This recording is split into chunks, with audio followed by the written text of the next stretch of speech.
speech ko sa Pilipino. Kabalo mangod ko, alam ko ba how he took his oath seriously.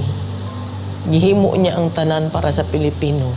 Gusto niya may maayos na buhay ang bawat Pilipino.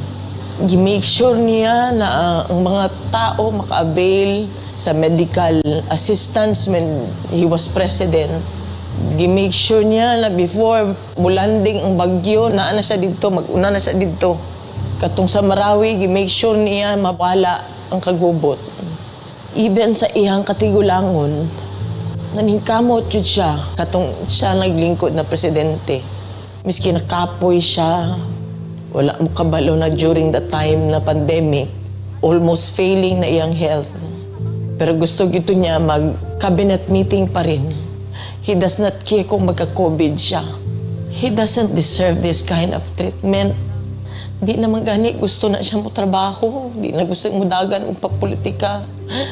Ang tao lang si pamugos niya. Kinakatilaw mo sa kind of leadership na iyang gihatag. You may find his mouth very foul. Masulti siya o kuan. Igo naman siya mangisog.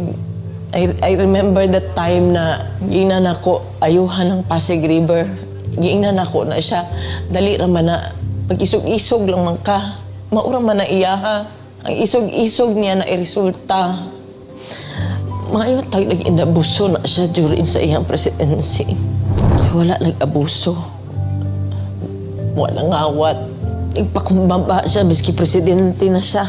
Makita niyo mo siya matrato-tao. Naluhoy ko kay pagkaon alang ng tani ang gusto. Dili na siya materialistic. He doesn't care kung naa siya'y kwarta o wala. He doesn't care kung unsa iya ang isuot. Daan.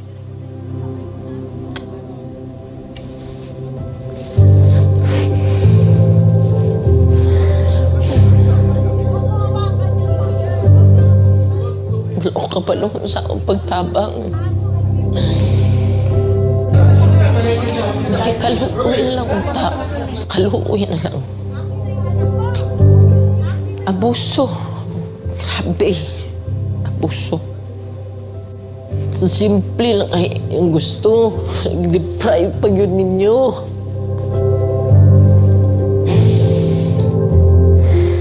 Simple lang kaya ang gustuhan na.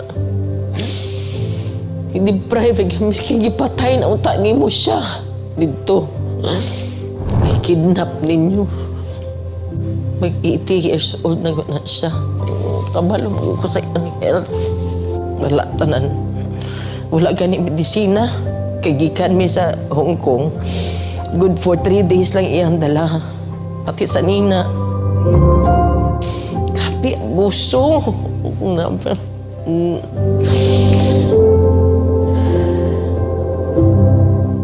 Grabe. Wala man na siya ni trigger o pusil, maski isa. Wala man na siya gi-pusil. Wala man na siya gidunggab. Hila accusations 9 kabuo. Asa man ang 9. Wala maganin niya magkiti siguro ng 9 na gina-accuse siya.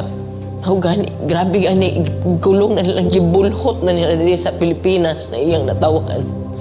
Yung anak pag ginabuhat diri sa mga. Di ko katulog, dili ko makapuyo sa among sariling balay. Balo ka ba? First night na ako gikan sa katong pag-abot na mo uguan. Wala lang ko nakauli sa among balay. Magplano-plano na lang ko asa ko matulog. Nangiyo lang ko. Wala ko kabalong sa wala ko kabalong sa Malo, ilang ko kay ultimo pagkaon, ana ba? Minisaya lang ang gustoan na. Kung uba naghandom, mansyon ka na sa dili. God. Pero lang. Maghangyo ko sa inyo. Di tabundang, hanto di siya mubalik. Ayaw yun mag-undang, di tabundang. Please continue to pray for him. And for us, nga maunsa na mo ni. Tabang, Pilipino, tabang.